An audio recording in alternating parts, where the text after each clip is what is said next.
Was this true?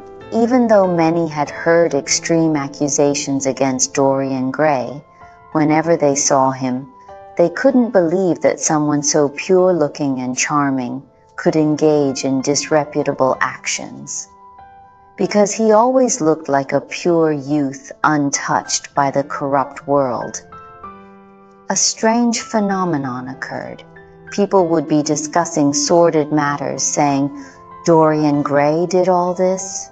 Really?" But as soon as Dorian walked into the room, the conversation would fall silent. Why? Seeing his innocent face made people feel guilty. Whenever he was present, people would reflect, "We once were like him, as if a flawless white wall, but we spoiled ourselves." They had become what they disliked, but not him. Look, he still looked so captivating. Thus, Dorian Gray's deceptive appearance fooled many. After all, high society often judges by looks. Perhaps this is the truth Wilde wanted to reveal. Dorian Gray often mysteriously disappeared for long periods, leading to various odd speculations among his friends and those who thought they were his friends. So, what did he do during his absences? Sometimes he engaged in misdeeds. Other times he went nowhere but returned home alone, secretly going upstairs to the locked study and unlocking it with his ever-present key. Then the portrait would appear. Dorian Gray would hold a mirror, standing in front of the portrait painted by Hallward, glancing at the increasingly hideous and aged face in the painting, and then at his own handsome face, smiling back at him in the mirror.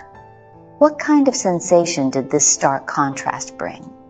Perhaps it's unexpected, but it stimulated a sense of pleasure in him. Yes, he had fully embraced this split life. He became more enamored with his beauty and more appreciative of his soul's corruption. Thus, he was irredeemably lost, unable to turn back. Even though there were many rumors about Dorian Gray in London, these rumors only increased his allure, making him seem strange and dangerous. People were always curious about him and unconsciously drew closer, attracted to him, and then fell into darkness. Once the artist Hallward visited again, advising Dorian Gray, "You must regulate your behavior. You are so pure and beautiful. Don't waste these gifts." Driven by a peculiar pleasure, Dorian Gray revealed the truth to Hallward, laying it all bare, and took him to see the portrait, showing his current soul. The portrait had become hideously ugly and extremely corrupted. This shocked the artist, who desperately pleaded with Dorian to turn away from his corruption, saying it was not too late. But the obsessed Dorian would not listen. He took a knife and killed the artist, his only true friend who cared for him. His hands were stained with blood. Thus, Dorian Gray not only committed murder, but also personally strangled his last shred of conscience, ruining any chance of redemption and becoming a complete demon. From degradation to deeper degradation, now to crime, causing the portrait to ooze with blood. A damp, glistening red dew appeared on one of the portrait's hands. How terrifying! In an instant, Dorian Gray found this more frightening than the lifeless corpse slumped over the table. He couldn't believe how quickly everything had ended. Dorian's mood was unexpectedly calm. He didn't even glance at the friend he had killed. He believed the key was not to dwell on what had happened. A friend who had once painted a portrait that brought him so much suffering was now gone from his life. That was all. What does it matter? It doesn't concern me. What's important is that my life can still be vibrant and shining. He continued on, self-assuredly. What does it matter? It doesn't concern me. What's important is that my life can still be vibrant and shining. He continued on, self-assuredly. The crime was scientifically erased, and Dorian Gray's wrongdoing was hidden. But some things cannot be hidden. He lost his soul, abandoned the balance of morality and emotion, and forsook his last shred of conscience and principles.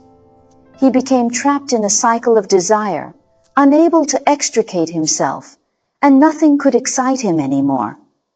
Dorian Gray became addicted to opium. He relentlessly pursued the pleasures he once experienced, but they were forever insatiable. The more he sought, the more he had to intensify the stimulation. When this stimulation waned, it turned into pain, and his suffering deepened. He constantly felt so bored and numb, no longer finding anything new or interesting.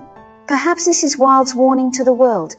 He reminds us that the pursuit of vanity and fleeting pleasure only provides temporary stimulation, followed by endless pain and ultimate boredom waiting at the end. So what would ultimately happen to Dorian Gray? He met a beautiful farm girl named Hetty, who resembled Sybil Vane, the woman who once committed suicide for him. Dorian Gray fell in love with Hetty and, based on a magical memory, hoped that perhaps everything could start anew.